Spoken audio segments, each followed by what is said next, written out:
3 आलसी चोरों की चालाकी। गांव से दूर एक घने जंगल के पास 3 चोर रहते थे। उनका नाम था रघु, मोहन और किशन। ये तीनों आलसी थे और काम से जी चुराते थे। वे चोरी करने में माहिर तो थे, लेकिन मेहनत करने से हमेशा बचते थे। गांव के लोग उनसे तंग आ चुके थे, पर उनकी चालाकी ऐसी थी कि वे हर बार बच निकलते थे। एक दिन रघु ने कहा, हमें कुछ बड़ा सोचना चाहिए। हम छोटी मोटी चोरियां करके सिर्फ पेट भर सकते हैं, लेकिन अगर एक बड़ी चोरी कर लें तो जिंदगी भर आराम से जी सकते हैं। मोहन और किशन दोनों सहमत हो गए। मोहन ने सुझाव दिया, गांव के साहूकार के पास बहुत धन है। अगर हम वहां से चोरी कर लें तो हमारी किस्मत बदल जाएगी। तीनों ने साहूकार के घर की रेकी शुरू की। साहूकार का घर बड़ा और सुरक्षित था।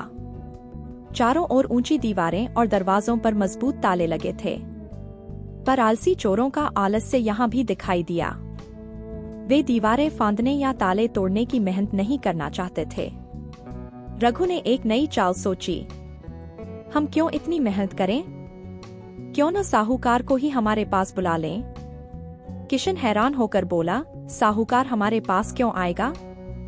रघु ने आंखें घुमाकर कहा, हम एक अफवाह फैलाते हैं कि जंगल में एक खजाना छिपा हुआ है।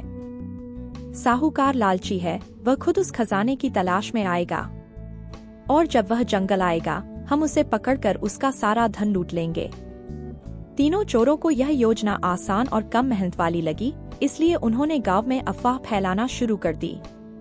कुछ ही दिनों में पूरे गांव में चर्चा होने लगी कि जंगल में एक बड़ा खजाना छिपा हुआ है। यह बात साहूकार तक भी पहुंच गई। साहूकार, जो बहुत ही लालची था, तुरंत खजाने की तलाश में निकल पड़ा। उसने अपने साथ कुछ मजदूरों को लिया और जंगल की ओर चल दिया। तीनों चोर जंगल के एक गुप्त स्थान पर छिपकर साहूकार का इंतजार कर रहे थे। साहूकार जैसे ही जंगल में गहरे पहुंचा, तीनों चोरों ने उसे और उसके साथियों को घेर लिया। साहूकार डर गया और उसने अपनी जान बचाने के लिए अपनी सारी संपत्ति सौंप दी। चोर खुश हो गए, लेकिन आलस्य के कारण उन्हें एक समस्या का सामना करना पड़ा।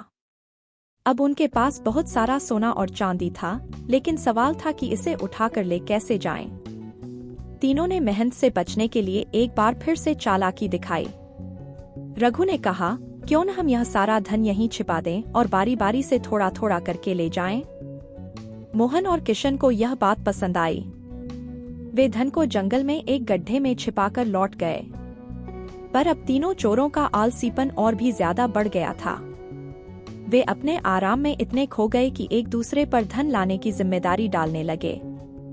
रघु ने कहा, कल मैं बहुत थक गया हूँ। मोहन, तुम कल धन लेकर आओ। मोहन ने भी बहाना बनाते हुए कहा, नहीं, मैं कल बहुत बीमार महसूस कर रहा हूँ। किशन, तुम ही जाकर धन लेकर आओ। किशन ने हंसते हुए कहा, मुझे कल कुछ जरूरी काम है। हम अगले हफ्ते जाकर धन ले आएंगे। आलसीपन के कारण हफ्ते दर हफ्ते बीतते गए और तीनों चोरों ने धन को लेने का कोई प्रयास नहीं किया। इस बीच जंगल में रहने वाले कुछ गडरिये वहां से गुजरे। उन्होंने जमीन में गड़ा खजाना देखा और उसे निकाल लिया।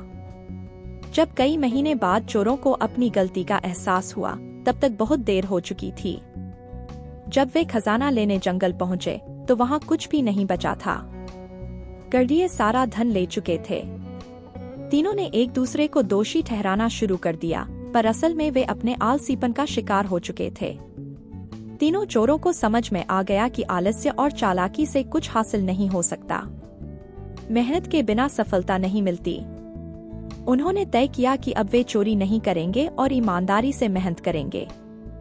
यही उनकी कहानी की शिक्षा थी, आलस्य से कभी कुछ नहीं मिलता और मेहनत ही असली धन है।